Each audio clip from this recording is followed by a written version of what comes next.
This is a shocker. Hong Kong is offering bounties for the capture of innocent pro-democracy activists overseas. Oh no! The Chinese city breed is using its outrageous laws in a transnational way. How awful! That's the story the world is being told. As usual, the truth is very different. And here it is. Yes, Hong Kong is offering cash rewards for the capture of people evading justice. It's a technique this community learned from the UK. Yep, from the UK. And every step of the process in Hong Kong has been kept carefully in line with international law by British trained lawyers. And here's the really interesting bit.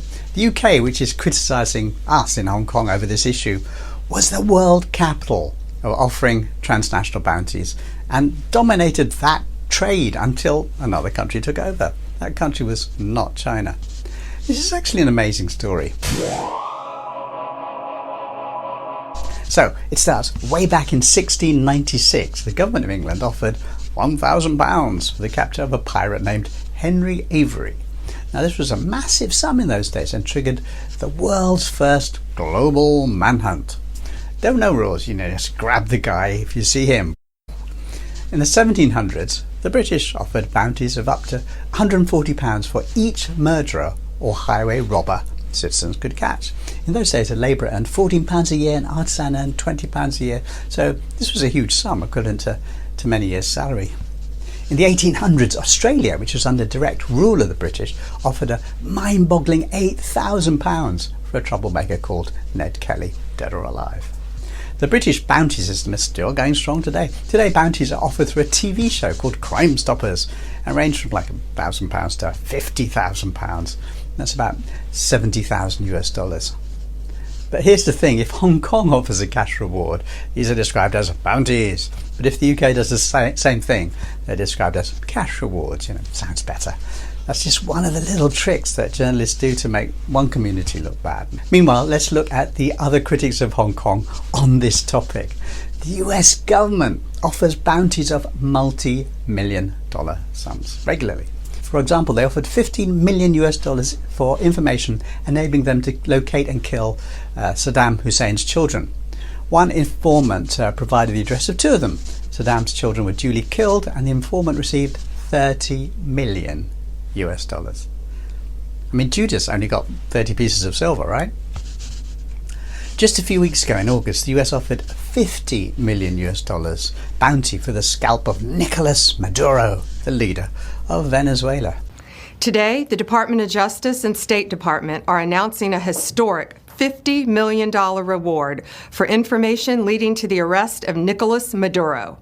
Now, these examples put the Hong Kong cash rewards of $125,000 US look rather small. And there's a key difference. Unlike Hong Kong, which rigidly follows international law, the US simply ignores international law and grabs or kills whoever it wants, anywhere on the planet. Most of the prisoners in the famously nightmarish Guantanamo Bay prison were grabbed by bounty hunters, given generous sums of cash by the US government. But what you see, surely the important difference is that Hong Kong is targeting innocent people. The UK and the US are targeting bad guys. You know what? I don't blame anyone for thinking that, because that is what gets reported in the media. But that's not actually true. The so-called pro-democracy movement in Hong Kong was clearly financed by the US to promote independence against the wishes of the Hong Kong people. Surveys, whether taken by Eastern or Western researchers, show that 80 to 93% of people here in Hong Kong oppose independence and want a positive relationship with mainland China.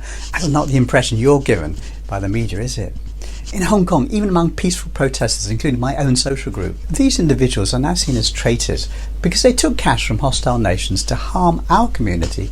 When some US units stopped paying cash to these people, they complained. They were struggling to carry on without the US money.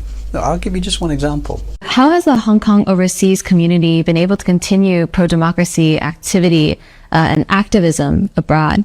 It is a tough call, I would say. Because of the funding cuts from the US government, funding cuts from the US government, funding cuts from the US government.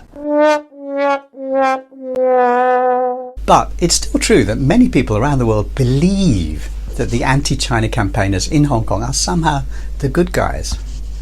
I'm going to give you one stunning example of how the news about them gets twisted. Picture this: a group of shockingly violent criminals manufacture or distribute pipe bombs, Molotov cocktails, and other illegal weapons. One of them has an AK-47. One of them had gathered the same explosives used in the 7/7 London bombing to create a terrorist-level mass casualty event in Mong Kok with the intention of killing a large number of people in one of the world's most densely populated areas. You know, it's that bad. By any measure, several of these individuals would qualify for the term terrorist, right?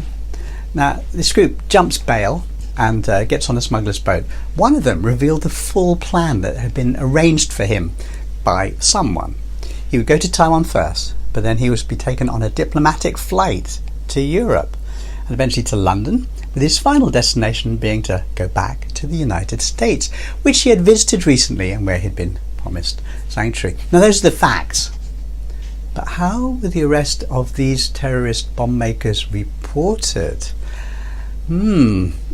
All Western mainstream media, which means international media, portrayed them as heroes.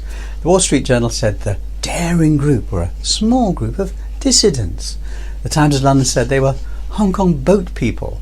The New York Times delivered a truly McCarthyist report about desperate activists escaping the Communist Party's tightening grip in Hong Kong. CNN and Time magazine said they were activists. The Guardian described them as Hong Kongers, as if all Hong Kong residents gathered enough explosives to bring down buildings and kill large numbers of people. Absolutely wrong. You know, I could go on, but you get the point. The information you're getting is wrong. Whenever you see mainstream media reports on Hong Kong or mainland China or Taiwan or Russia or Venezuela or Iran for that matter, a little bit of healthy skepticism is vital. And always remember it. So read widely. Think for yourself. Peace.